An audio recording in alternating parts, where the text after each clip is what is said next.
나의 시선을 주님께 고정시켜라.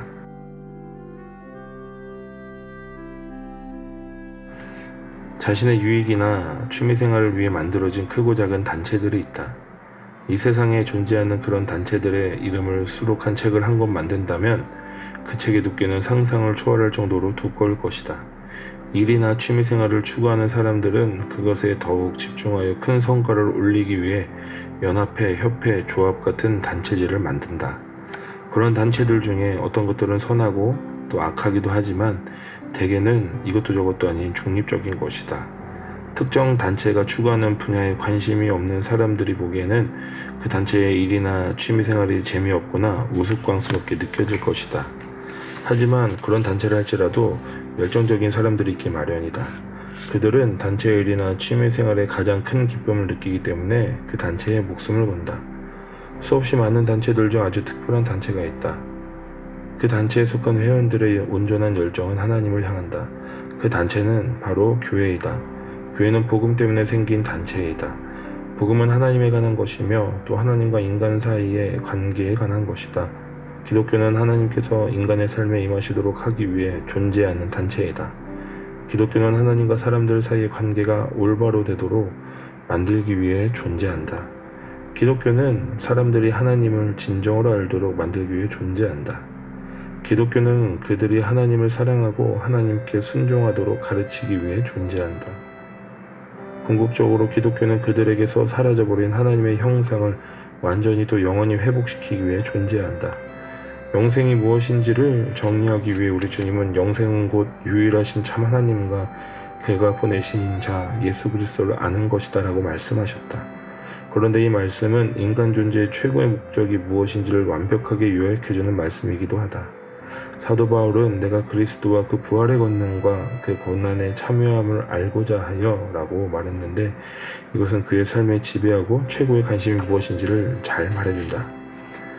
교회가 가장 관심을 두어야 할 대상은 바로 하나님이시다. 그분께 온전히 집중할 때 교회는 가장 순수해진다. 교회가 하나님이 아닌 다른 것들에 관심을 쏟으면 그것들이 아무리 종교적이고 아무리 인도주의적이라 할지라도 교회는 하나님으로부터 멀어지는 것이다.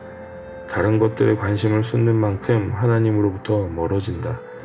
교회가 추구할 수 있는 유익하거나 고상한 일들은 무수히 많다. 교회가 그런 일들을 하면 세상 사람들에게 큰 칭찬을 받겠지만 그런 것들은 교회의 온전한 헌신의 대상이 될 자격이 없다. 그런 것들 중 몇 가지만 예를 들면 미술, 음악, 교육, 여행 또는 세상의 개선을 위한 사회 참여 그리고 모든 지혜와 지식을 갖고 계신 하나님을 배제한 채 추구하는 사상적 운동 같은 것들이 있다. 하나님을 추구하는 그리스도인이 이런 것들을 접한다면 크게 문제될 것이 없는데 왜냐하면 이런 것들이 그의 삶에 나름대로 유익을 줄 수 있기 때문이다. 하지만 그리스도인이 이런 것들을 인생의 목적으로 삼고 추구한다면 이런 것들은 지극히 큰 영광을 받아야 마땅하신 분을 대신하는 싸구려 대용품이 되고 만다. 하나님을 인생의 최고 목적으로 삼고 그분을 추구하는 삶을 사는 그리스도인들을 볼 때 세상 사람들은 종종 비웃는다. 또는 그런 그리스도인들을 구제불능에 편협한 사람들이라고 치부해버린다. 그러나 우리가 세상 사람들의 그런 시선 때문에 일일이 변명해야 하는가? 그리스도를 모시고 살겠다는 우리의 선택에 대해 굳이 변명해야 하는가?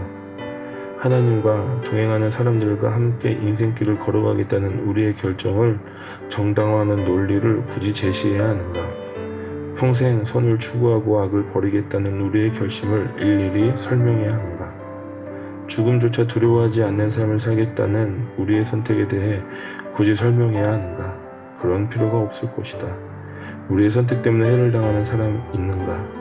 누구의 아들이나 딸이 우리의 선택 때문에 해를 당한 사람이 있는가? 우리 때문에 범죄자가 된 사람이 있는가?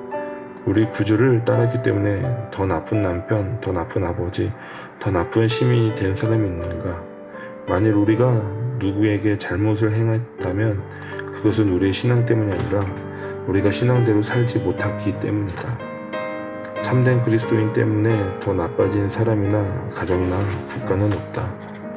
그리스도 안에 있는 사람이 어떤 존재인지를 무척 아름답게 표현한 사람이 있다. 독일의 신앙 작가인 게르하르트 테르스테겐이다. 영혼의 비단을 짜는 사람이라고 불려도 손색이 없는 그의 짧은 운문을 읽어보자. 나는 영원한 아버지의 자녀, 영원한 아들의 신부, 성령 하나님의 거처요, 그리스도와 영원히 하나 된 사람이라네. 나는 하나님의 보좌 가장 가까이에서 하나님께 사랑받는 분을 섬기는 천사들도 모르는 기쁨으로 충만한 사람이라네. 내 마음의 소원이 이루어지고 모든 것이 내 것이 되고 모든 악한 세력이 나를 두려워하니 나는 오직 하나님만 두려워한다네. 하나님의 궁전에서 영광 중에 계신 주님과 동행하니 나는 여왕이요 그리스도께서는 영원히 내 주님이시라네. 불쌍한 사람아, 내가 이런 사람인데 당신을 부러워하겠는가?